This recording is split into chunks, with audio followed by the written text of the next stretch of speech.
In our today's topic, let us talk about the research process. Research begins with observation of symptoms.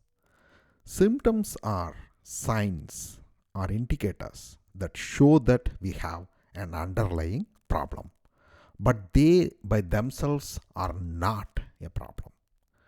For example, some indicators that show we have an underlying problem is show the check engine light on in your automobile, or smoke coming out of our car engine, or a temperature, high temperature. In a marketing or a business context, it could be decrease in sales, it could be increasing employee turnover, or multiple other signs that we have an underlying problem.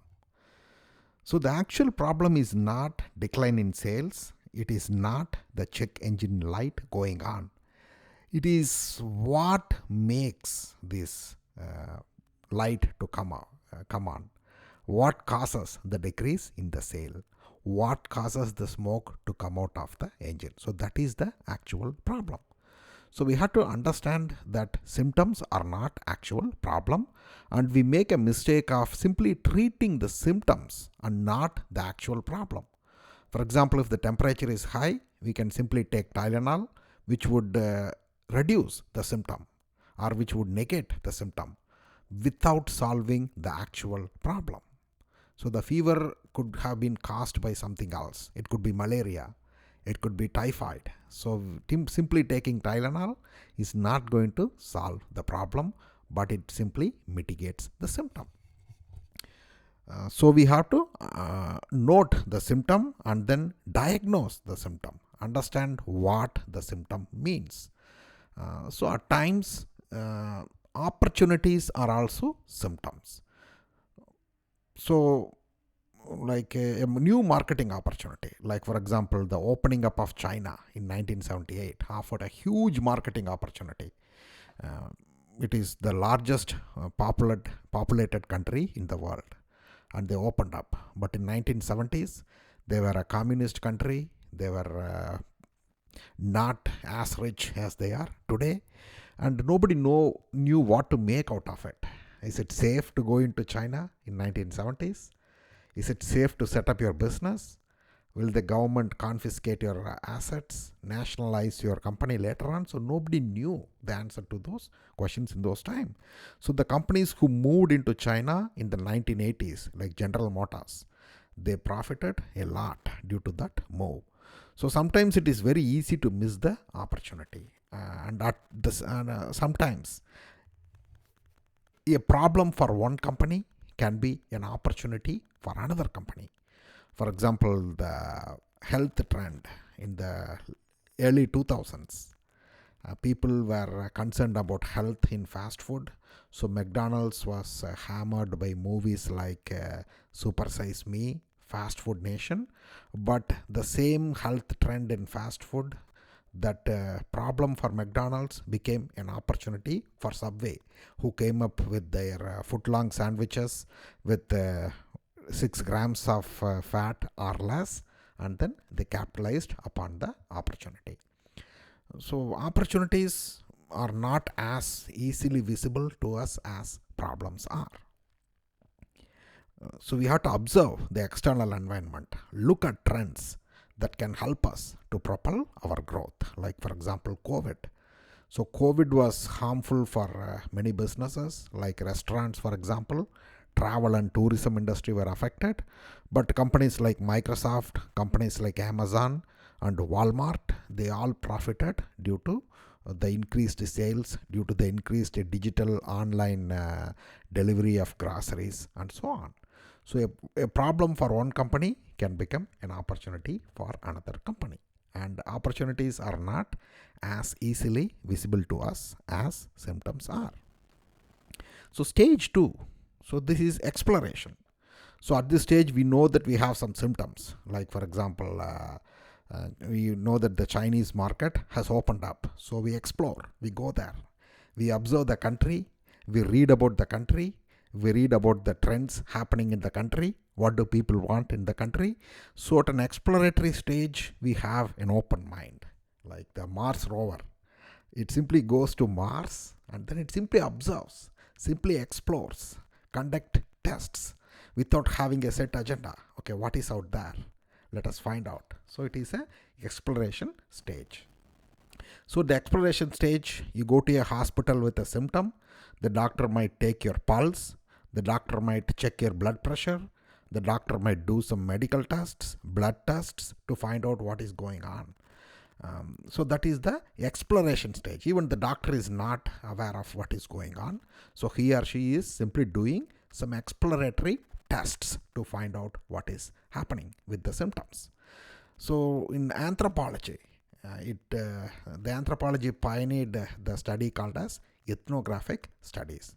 So in ethnographic study, a researcher will go and stay with a group of people and will simply observe them for weeks, for days, for months about what is happening. How do they live their lives? What are their habits? What can we learn from them about a certain research topic? So this is being extensively used by business who use exploratory ethnographic studies. For example, they simply observe customers, how customers wash their dishes, how customers wash their clothes, how customers spend their time. So they can be analyzed by setting up cameras inside customers' houses. Of course, we obtain their permission and then we set up the cameras. We can set up cameras inside our store, so we don't need to ask customers permission. So they can reveal a lot of information to us just by observing. Like for example, studies show that customers only spend 17 seconds in the detergent aisle. So a new detergent has to attract the customer's attention within 17 seconds. And you fail to do that, then the customer simply buys the most popular detergent, Tide, and moves on. So at the exploratory stage, we observe the customer or the employee and find out what is going on. So marketing business, they employ multiple techniques for this exploration. So one way to do that is to conduct focus group studies. So we invite our customers, a few customers, can be 10, can be 20, and then we talk to them. We ask some general questions. How do you plan to spend your vacation during COVID? So they could be the questions that are asked to the participants, and then we simply listen to them. We ask open-ended questions and listen to what the customers are saying. We can conduct in-depth customer interviews. So select one customer and then ask in-depth questions to the customers. How do you plan to stay safe during COVID? How do you plan to travel during COVID? How will you select a hotel during your COVID period travel? So in-depth interviews. So you ask questions like, can you explain more? Can you talk more about that phenomena? So in-depth interviews reveal a lot of information about customers.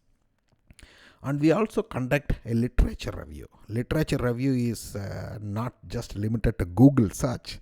For of course, the first solution to any problem is to ask Google. But beyond that, we go to libraries, we go to databases. For example, UWGB, a library database, has a wide variety of business journals which have published hundreds of thousands of studies.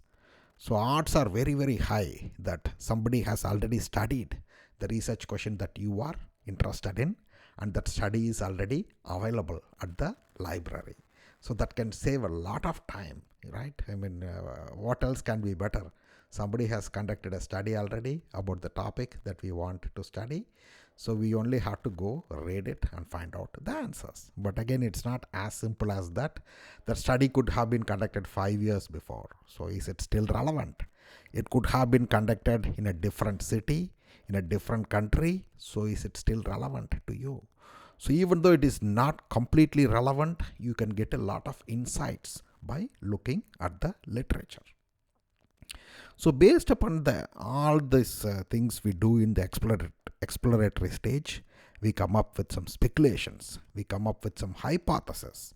So it could be like identifying the causes. So the check engine light came on because of a faulty brake system. So we have to fix the brake.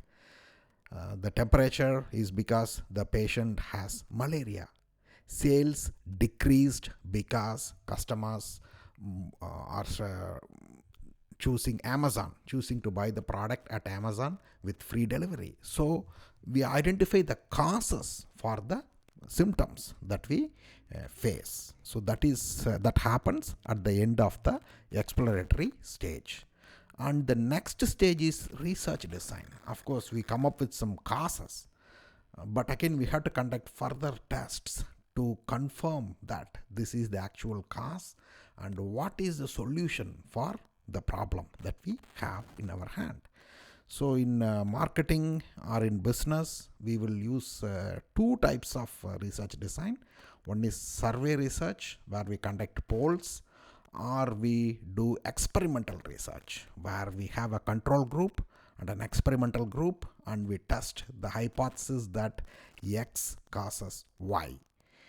Customers moving on to Amazon causes decrease in sales of traditional brick and mortar stores.